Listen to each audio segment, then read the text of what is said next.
Kwa majina anaitwa Peter Cheo, ni mkurugenzi wa Suzi Lounge, sehemu ambapo tumepata hili janga la moto.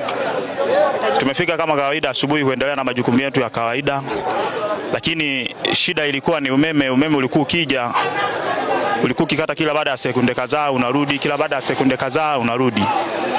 Nadhani sasa umeme umekuja kurudi kwa kasi kubwa.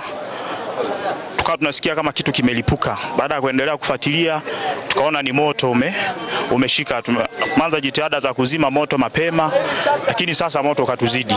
Kwenye sehemu ya kulala vile vitu tumeshaviokoa. Kwa hiyo labda tu kuna sehemu ambayo ilitaka kuungua, lakini waokozi wamefika kwa muda, wameudhibiti moto. Kwa hiyo tunashukuru sana. Hili ombi tu tunaomba kwa hapa Katoro, ni mji mkubwa.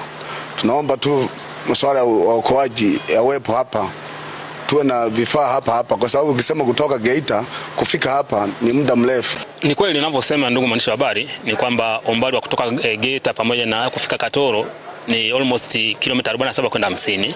Kwa hiyo tunapokea taarifa kwa umbali huo, na ukizingatia pia kwamba wananchi pia wanatoa taarifa kwa kuchelewa wakati mwingine.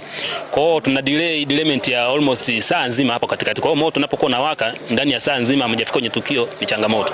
Jeshi la Zimamoto na Uokoaji kwa mkoa wa Geita au kwa ina mpango wa kuanzisha ofisi hapa kwa mji wa Katoro. Kwa hiyo muda wote tu kwa mwaka huu naamini kwamba haitapita kabla hatujaanzisha ofisi hapa na kusogeza huduma ya jamii ya zimamoto karibu na huduma wananchi.